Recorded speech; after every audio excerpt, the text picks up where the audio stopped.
जय श्री बालाजी। दोस्तों, मैं एस्ट्रोलॉजर कंचन प्रदीप कुकरेजा, दिव्य ज्योति स्टूडेंट वास्तु की संचालिका, आज फिर हमेशा की तरह अपने वादे पर रोजाना आपको एक अच्छी सी बेस्ट गाइडलाइन देती हूँ। जैसे जैसे आप कहते हैं कि हमें इस टॉपिक पर बताइए, तो आज मैं आपको गाइड करूँगी कि महाशिवरात्रि आने वाली है और इस दिन आपको क्या करना चाहिए और क्या नहीं करना चाहिए। ऐसा कौन सा उपाय करें जो आपकी कोई भी प्रॉब्लम, यानी कि चाहे वो शादी से जुड़ी है, चाहे वो दुश्मन से जुड़ी है और चाहे वो धन से जुड़ी है, उससे आप निजात कैसे पा सकते हैं। तो पहले वही मेरा चैनल सब्सक्राइब करें ताकि मेरी नोटिफिकेशन आपके पास सबसे पहले पहुंचे।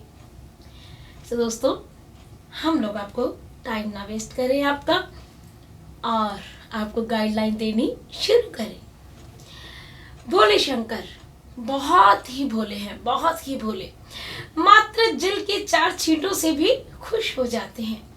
लेकिन एक चीज याद रखिए कि महाशिवरात्रि का जो त्योहार होता है ना, वो उनके वैराग्यता का नहीं है, वो सब परिवार का है। सबसे पहले यह बात याद रखने वाली है कि महाशिवरात्रि के पूजन में कभी भी अकेले भोलेनाथ की पूजन ना कर लीजिएगा। जब भी महाशिवरात्रि पर शिवलिंग पर पूजन करेंगे तो आपको पूरे परिवार का विधिवत पूजन करना होगा। सबसे पहले आपको गणपति का पूजन करना है, उसके बाद आपने भोले और माँ पार्वती का एक साथ पूजन करना है, उसके बाद कार्तिकेय का, नंदी का और उनके गले में बैठे हुए सांप का, और फिर आखिर में मागे शेर का, यानी कि पूरे परिवार का पूजन करेंगे तभी आपको महाशिवरात्रि के पूजन का फल मिलेगा।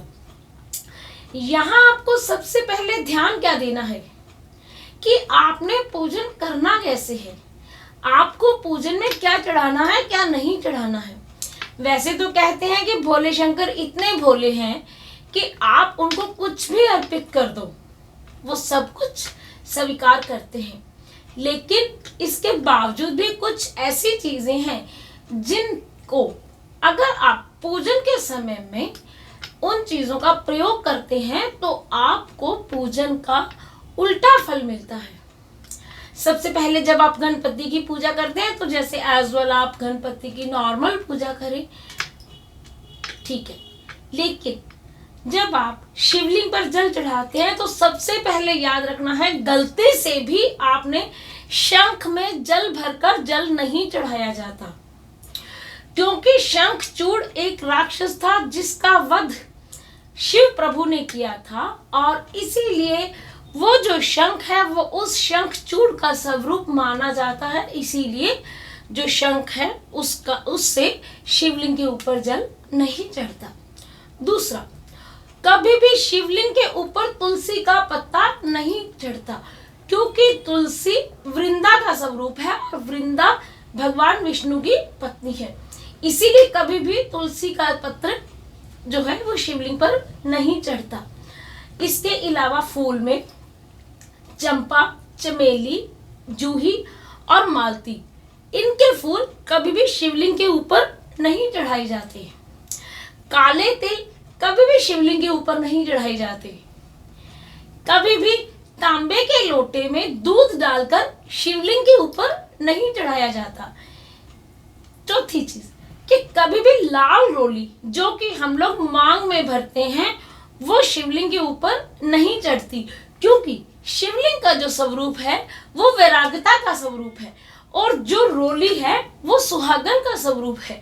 इसीलिए कभी भी याद रखें कि शिवलिंग के ऊपर सिंदूर नहीं चढ़ाया जाता।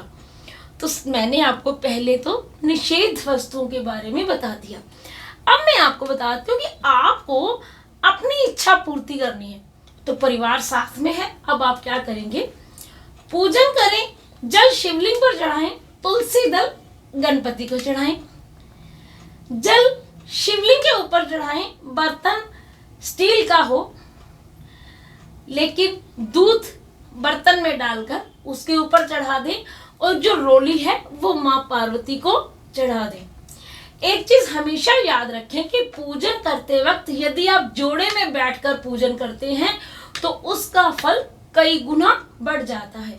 यदि आप पूजन के समय एक साथ जोड़े के रूप में बैठते हो, माँ पार्वती का स्वरूप जो है वो त्रिवेणी का है और प्रभु शिव का जो स्वरूप है वो लिंग का है, तो पति उस समय में शिवलिंग की पूजा करें और पत्नी त्रिवेणी की पूजा करें। एक साथ ऊपर और नीचे तिलक करें, उससे आपको जो फल है शिवलिंग की पूजा का कई गुना मिलता है। दूसरी चीजें, अब हम आते हैं कि हमें अपनी इच्छा प्राप्ति के लिए क्या चढ़ाना चाहिए।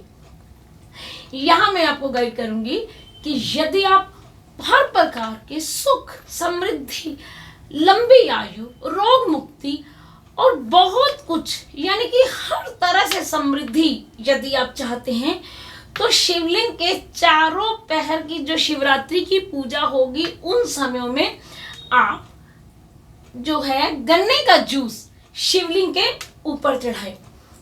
सुबह गन्ने का जूस लेकर रखें और वो गन्ने का जूस आप दिन में चारों पहर की पूजा में शिवलिंग के ऊपर चढ़ाएं।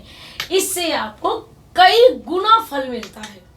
यदि आपके घर में संतान नहीं है या संतान के प्रति आप किसी भी तरह से टेंशन में हैं तो दूध में शहद मिलाकर शिवलिंग के ऊपर चढ़ाएं। यदि आप रोग मुक्ति चाहते हैं तो गाय का कच्चा दूध शिवलिंग के ऊपर चढ़ाएं।